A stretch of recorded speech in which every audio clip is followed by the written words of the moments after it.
अरे सुन ना, CA finals के ऑडिट की क्लासेस किधर लगाओ रे? अरे सही टाइम कॉल किया यार तूने। आज से ही अनअकैडमी पे ऑडिट और लॉ की नई बैच चालू हो रही है। ओके। एंड टॉपिट और उनका एक लिमिटेड पीरियड ऑफर चल रहा है रे, जिसमें 1 महीने का सब्सक्रिप्शन जो पहले 5,000 का था शायद रफली, वो अभी 999 में अवेलेबल है। और सब सब्जेक्ट्स का सब्सक्रिप्शन है रे, तो जो देखना है वो देख लेंगे। ओ वाओ, तो 1,000 रुपए में सब सब्जेक्ट्स का एक्सेस मिल रहा है रे। Not bad I guess. अरे तो ये ऑफर कब तक अवेलेबल है और कैसे अवेल करूँ इस ऑफर को? अरे डिस्क्रिप्शन में मैंने एक लिंक और एक स्पेशल ऑफर कोड दिया है। वो स्पेशल ऑफर कोड अप्लाई करते ही तुझे वो इंटायर सब्सक्रिप्शन 1,000 रुपए में मिल जाएगा। And it's valid only till 22 July. Okay thanks यार, बाय। मैम सीए के एग्जाम्स के लिए 100 डेज रह गए। सिर्फ एक ग्रुप देना चाहिए या दोनों ग्रुप देना चाहिए? किस चीज़ पे कितना फोकस करना चाहिए? पढ़ाई को कैसे मैनेज करना चाहिए इन नेक्स्ट 100 डेज? टाइम कैसे मैनेज करना है? इतनी सारी चीज़ें आपके दिमाग में खुली है, राइट? इतने सारे टैब्स खुले हैं। आई एम श्योर ये वीडियो जो आगे के 10 मिनट्स है, ये आपके सब क्वेरीज आंसर करने वाले हैं। And this is going to renew you and refuel you with a new ray of hope. तो guys, please subscribe to the channel for more such dose of motivation, study plans and study strategies.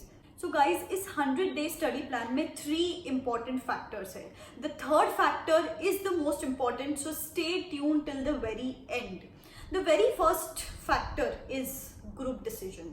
So I know बहुत सारे लोग अभी emotional हो रहे हैं। Ma'am इतना time मिला था, इतना टाइम मिला है, अभी भी नवंबर में एग्जाम्स होने वाले हैं, तो why not opt for both the groups? Please guys, अभी कोई भी कॉल इमोशनल होके नहीं लेना है। Now it's the time for some practical calls. अभी आप बोलोगे मैम कॉल कैसे ले, एट द एंड हमको नहीं समझ में आता कॉल्स कैसे ले, तो I give you some tips कि जिस बेसिस पे आप ये कॉल ले सकते हो।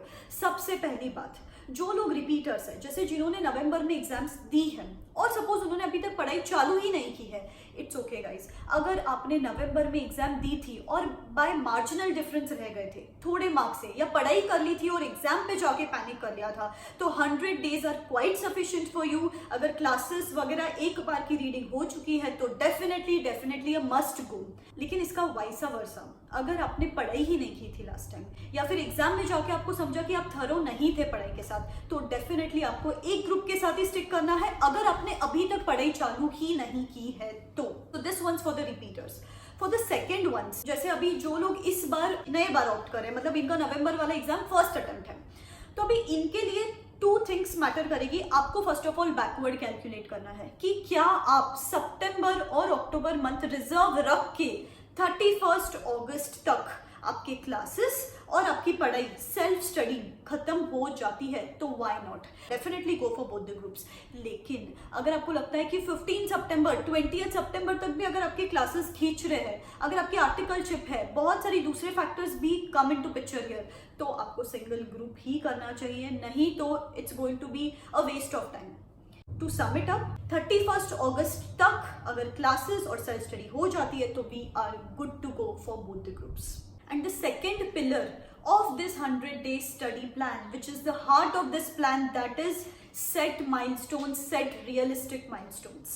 So आप लोग में से ना मैक्सिमम लोग जिनसे मैं अभी काउंसलिंग पे बात करती हूँ, बहुत सारे लोग क्या बोलते हैं, आज डीटी कर लिया, परसों आईडीटी कर लिया, 8 दिन बाद कभी कॉस्टिंग उठा लिया, कभी कुछ उठा लिया, कोई एक प्रॉपर डायरेक्शन नहीं है, विच इज रॉन्ग। ऐसे करते करते आप एक रीडिंग तो कर लोगे एट द एंड तक, लेकिन मल्टीपल रिविजन्स, पेपर सॉल्विंग, कब क्या करना है, किसके बाद क्या करना है, रिविजन्स कैसी करनी है, these things will be skipped. तो इसीलिए डायरेक्शन इंपॉर्टेंट है, and this point is going to be talk about that direction which is divided into 3 zones, that is red zone, orange zone and green zone. इसमें सबसे पहला आता है green zone.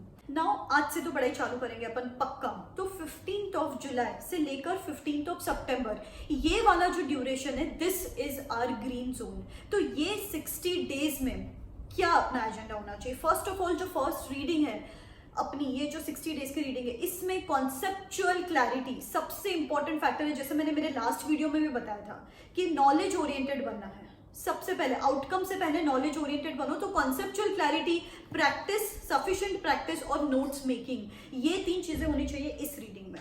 तो how can we divide these 60 days? First 30 days completely first group को देना है and next 30 days completely second group को देना है। अभी इसके दो एडवांटेजेस हैं। फर्स्टली फर्स्ट ग्रुप हो गया और आपको लगता है कि स्टिल कमांड नहीं आ रहा है मुझे फर्स्ट ग्रुप पे, तो you can continue doing that and बाद में अपन सेकंड ग्रुप के एक आध दो सब्जेक्ट में एग्जामिशन एम कर सकते हैं। और अगर आपको कमांड आ गया तो you can move ahead with that sense of confidence कि यार पहला ग्रुप तो अच्छे से हो गया, now it's time to study the second group.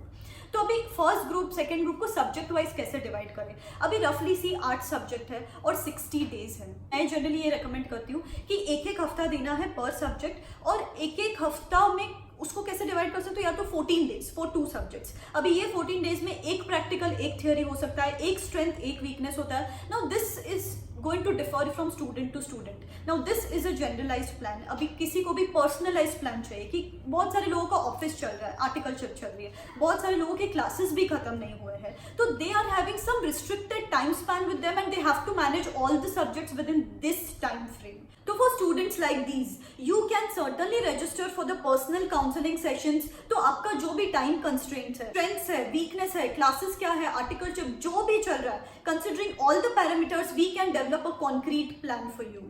So link is given in the description box below. You can register for the counseling session. तो फिर ये सब बातें तो काउंसलिंग पर्सनल काउंसलिंग पे हो सकती है, बट जिनको एक जनरलाइज प्लान सूटेबल है तो आप इस हिसाब से भी डिवाइड कर सकते हो। जैसे 14, अभी सिंपल एग्जांपल सीए फाइनल का फर्स्ट ग्रुप, तो आप क्या कर सकते हो 14 डेज फॉर फर्स्ट 2 सब्जेक्ट्स में भी SFM and law. Next 14 days में you can divide audit and FR. अभी क्या करना है, directly we are not going to shift towards second group. अभी रफली एक हफ्ता वापस इन 4 सब्जेक्ट्स को देना है जिसमें जो जो इंपॉर्टेंट स्टफ है ऑफ ऑल द 4 सब्जेक्ट्स उनको कवर करना है। क्योंकि नहीं तो अभी जो आप 15 से लेकर 22 जो सब्जेक्ट करोगे, 15 से लेकर 28 में जो सब्जेक्ट करोगे उसको डायरेक्टली अगर सितंबर मंथ में उठाओगे गाइस तो कुछ भी याद नहीं रहेगा। तो इसीलिए एक बार का समरी वाइज एक ग्रुप हो जाए, उसकी समराइज्ड पढ़ाई करनी है, उसके बाद दूसरे ग्रुप की तरफ जाना है एंड उसकी समराइज्ड पढ़ाई करनी है। इससे क्या होगा, आपका किसी सब्जेक्ट का टच भी नहीं छूटेगा एंड यू नो कि किस डायरेक्शन में जा रहे हो, उस डायरेक्शन में आपको कॉन्फिडेंस आ रहा है कि नहीं आ रहा है ना। जैसे मैंने बोला, ग्रुप का भी कॉन्फिडेंस आ जाएगा और सब्जेक्ट का भी कॉन्फिडेंस आ जाएगा। तो इस जोन के बाद आता है अपना ऑरेंज जोन। ये जोन का ड्यूरेशन है from 16th September to 15th October, 1 month. इस 1 मंथ का एजेंडा क्या है, we have to get done with the revisions. Of course flat you may give 4 days पर सब्जेक्ट रफली, एंड यहाँ पे we have to study along with current year RTP, last 2-3 attempts RTPs and respectively हर सब्जेक्ट का एक एक paper solve करना है। तो गाइज ऑरेंज जोन में है अपन, तो इस जोन में आने के बाद थोड़ा कॉशियस तो रहना पड़ेगा। जनरली ये वाला जो जोन है, इस टाइम पे बच्चे कंफ्यूज हो जाते हैं कि कौन से समरी बुक यूज करूँ, कौन से क्लासेस के लिए एनरोल करूँ, कौन सा टेस्ट सीरीज एनरोल करूँ, कौन सी बुक रेफर करूँ, बहुत सारा कंफ्यूजन। नाउ इस 1 मंथ का एक ही एजेंडा है, सिंप्लीफाई सिंप्लीफाई सिंप्लीफाई। जो करते आए हो वो ही करना है, कुछ नई चीज इन्वॉल्व नहीं करनी और कुछ नई चीजों से खुद के स्टडीज को कॉम्प्लिकेट नहीं करना है। इसके बाद आता है रेड जोन। इसमें 10 डेज का ड्यूरेशन है from 16th October to 26th अक्टूबर, रफली 11 डेज, जिसमें we are going to conduct our exams before the actual exams. अभी इसमें 1.5 day पर सब्जेक्ट तो देना ही देना है, लेकिन there is something more important than this, that is mental distancing. Mental distancing from the negativity around. Mental distancing, कौन friend क्या कर रहा है, घर पे रिलेटिव्स क्या बोल रहे हैं, आजू बाजू के नेबर्स क्या बोल रहे हैं, पेपर्स कैसे आएंगे, कोई ना कोई गॉसिप चलती रहती है यहाँ पे। तो इसका एक एजेंडा है कि we have to stay away from all the negative thoughts. So इस 100 day प्लान को मीनिंग देगा ये हमारा third factor, which is the most important. एक सिंगल कोट जो डेली खुद को याद दिलाते रहो, that is, it's not about how badly you want to clear these exams, it's about how hard you are willing to work for it. और ये hard work को बैक करने वाला 1 सिंगल फैक्टर है, दैट इज डिसिप्लिन। तो ये 100 days को justify करने के लिए you have to be disciplined and consistent. So I know बहुत सारे लोग नर्वस है कुछ लोग परफॉर्मेंस को लेकर कि यार इतना टाइम था, अभी क्या करूँ, ये भी कर लेती हूँ, वो भी कर लेती हूँ, और कुछ लोग लेथार्जिक मोड में है कि यार बहुत टाइम है, कर लेंगे, आराम से कर लेंगे। अब दोनों क्राइटेरिया ऑफ स्टूडेंट्स को मैं एक ही बात बताती हूँ, कोई भी बैगेज दिमाग में मत रखो, consider this as just another attempt and ये 100 डेज को फुल जस्टिफाई करने की कोशिश करो and time to give your best shot for the next 100 days. Now I know बहुत सारे बच्चों को एक सिंगल क्वेरी बची रहेगी कि मैम क्वांटम क्या होना चाहिए, कितने घंटे पढ़ाई करना चाहिए।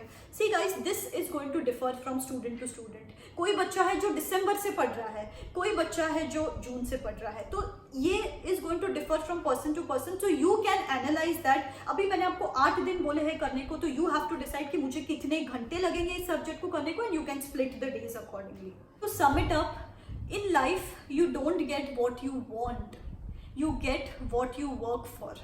So promise me and comment in the comment section below that for the next 100 days you are going to give your best shot and emerge victorious in this attempt.